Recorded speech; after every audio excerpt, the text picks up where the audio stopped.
ఇప్పుడు వీళ్ళలో ఆడవాళ్ళలో ఎక్కువ లేదంటే మగవాళ్ళలో ఎక్కువ అట్లాంటిది మన జెండర్ బేస్డ్ ఇది ఈక్వల్గానే ఉంటుంది. సో అంత పెద్దగా డిఫరెన్స్ అయితే ఏం లేదు, అంటే ఈక్వల్లీ. బట్ మోస్ట్లీ లిటిల్ మేల్స్లో కొంచెం పర్సంటేజ్ ఎక్కువ ఉంటుంది. ఓకే. ఇప్పుడు ఇంకోటి సార్, ఇప్పుడు స్ట్రెస్ అనేది అది అదో పెద్ద బ్రహ్మ పదార్థం, అన్నిటికీ కాజ్ అయ్యే విషయమే కదా అది.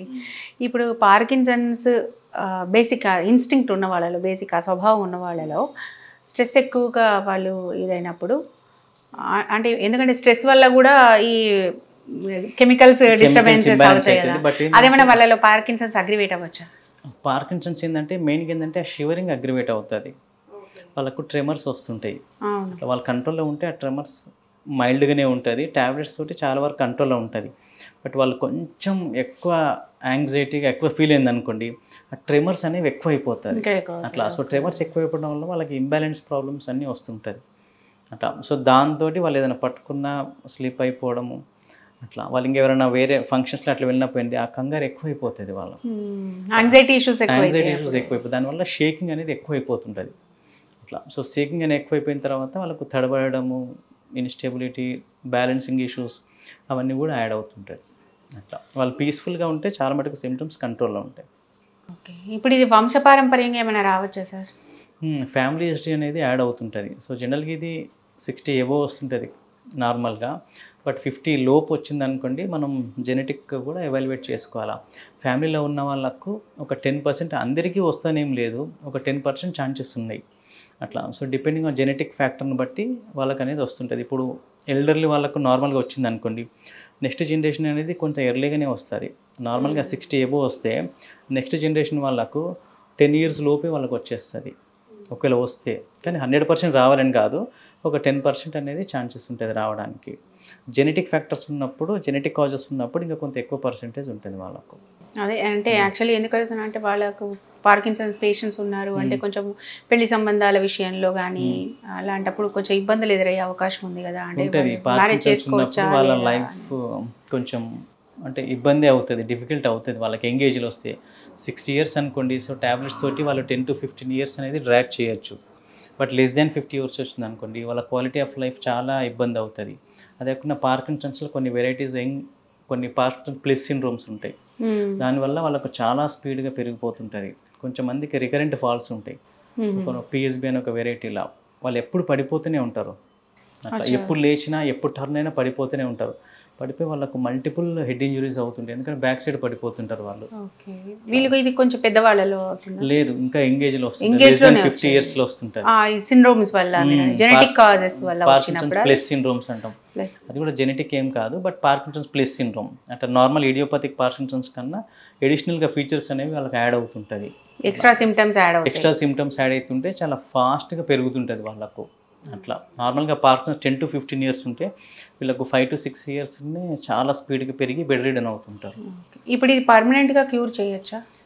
లేదు, మనకు ఇది క్యూర్ చేయలేం. పార్కిన్సన్స్ లైఫ్ లాంగ్ మెడిసిన్ వాడాలి, లైఫ్ లాంగ్ మెడికేషన్స్ వాడాల్సిందే. అది స్లోగా పెరుగుతూనే ఉంటుంది. మనం ట్యాబ్లెట్స్ వల్ల సిమ్టమ్స్ని కొంతవరకు తగ్గించగలుగుతాం అంతే తప్ప డిసీజ్ ప్రోగ్రెషన్ అనేది ఆపలేం. అంటే స్టార్టింగ్లోనే కనుక్కొని ఇనిషియల్ స్టేజెస్లోనే మెడిసిన్స్ వాడిన స్టేజెస్లో మీరు ఏం మెడిసిన్స్ పెట్టకపోతే 5 ఇయర్స్లో పేషెంట్ బెడ్ రిడన్ అయిపోతాడు అట్లా. ట్యాబ్లెట్స్ నుంచి సిమ్టమ్స్ మనం కంట్రోల్ చేస్తే అది మనం 10 to 15 ఇయర్స్ వరకు మేనేజ్ చేయొచ్చు. కానీ ఆ మెడిసిన్స్ ఎప్పుడు స్టాప్ చేస్తే అప్పుడు ఇంకా డిసీజ్ ప్రోగ్రెస్ అవుతుంది, వాళ్ళకే తెలిసిపోతుంది. ఎందుకంటే దాని యాక్షన్ ఓన్లీ 4 to 5 అవర్సే ఉంటుంది. 1 డే స్టాప్ చేసిన తర్వాత వాళ్ళకి నెక్స్ట్ డే అసలు వాక్ కూడా చేయలేరు వాళ్ళు, కాబట్టి వాళ్ళే ఇమ్మీడియట్గా ట్యాబ్లెట్స్ వేసేసుకుంటుంటారు. ఓకే. ఇప్పుడు వన్స్ పార్కిన్సన్స్ అని డిటెక్ట్ అయిన తర్వాత వాళ్ళు ఎలాంటి ప్రికాషన్స్ తీసుకోవాలి అంటే ఓవరాల్గా ఇది అవ్వకుండా? సో పార్కిన్సన్స్ అనేది మెయిన్గా స్టిఫ్నెస్ అనేది, వాకింగ్ స్టిఫ్నెస్ వల్ల వాకింగ్ అనేది ఇబ్బంది అవుతుంటుంది. సో వాళ్ళకు బ్యాలెన్సింగ్ ఇష్యూస్ అని వస్తుంటుంది. మెయిన్గా కాంప్లికేషన్స్ ఎప్పుడు కూడా పడిపోవడం వల్ల వస్తుంటాయి అట్లా. సో వాళ్ళు ఫ్రీక్వెంట్గా తప్పటడుగులు వేసి పడిపోతూ ఉంటారు. సో పడిపోకుండా జాగ్రత్తలు తీసుకోవాలి.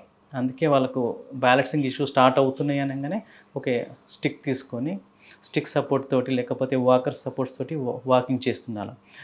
ఎప్పుడు కూడా స్లిప్పరీ ఏరియాస్లో అవాయిడ్ చేయాలి, ఎందుకంటే మెయిన్గా పడే ఛాన్సెస్ అప్పుడే. చాలామంది నైట్ టైం వాష్రూమ్ని పడిపోతూ ఉంటారు. కాబట్టి నైట్ టైం వాకింగ్ అవాయిడ్ చేయాలి. ఎస్పెషల్లీ బాత్రూమ్కి వెళ్ళినప్పుడు వాళ్ళు ఎక్స్ట్రా సపోర్ట్స్ అనేవి పెట్టుకోవాలి.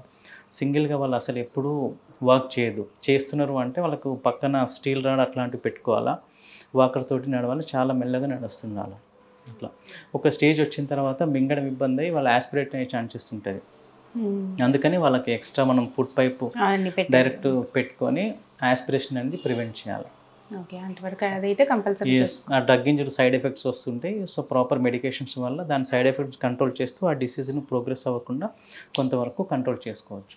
ఓకే, అంతవరకు అయితే ఫ్యామిలీ కూడా జాగ్రత్తగా చూసుకోవడం. ఫ్యామిలీ చాలా జాగ్రత్తగా చూసుకోవాలి. ఎందుకంటే వాళ్ళు ఫ్రీక్వెంట్గా పడదాన్ని వాళ్ళు ఒక స్టేజ్ వచ్చిన తర్వాత ఒక పర్సన్ కంపల్సరీ వాళ్ళతో పాటు ఉండి చూసుకుంటున్నారు. ఒంటరిగా ఎక్కడికి పంపించవద్దు. అట్లా అది కాకుండా ఆల్రెడీ డిప్రెషన్, మెమరీ డిస్టర్బెన్సెస్ కూడా దీంట్లో యాడ్ అవుతూ ఉంటాయి. కాబట్టి వాళ్ళని పట్టించుకోకపోతే ఇంకా మెమరీ ప్రాబ్లమ్స్ ఎక్కువైపోయి డిప్రెషన్కి లోన్ అవుతూ ఉంటారు. కాబట్టి ఫ్యామిలీ సపోర్ట్ అనేది చాలా ఇంపార్టెంట్ వీళ్ళకు. ఇంతవరకు చూసుకుంటే ఇంకా మెయింటైన్ చేయొచ్చు లైఫ్. డ్రగ్స్ తోటి, ఫ్యామిలీ సపోర్ట్స్ తోటి ఎక్కువ కాలం వాళ్ళు మెయింటైన్ చేయొచ్చు, యాక్టివిటీస్ అనేది నడిపించవచ్చు. అంతవరకు అయితే మనం వీ కెన్ గివ్ హోప్ అన్నమాట. Okay sir.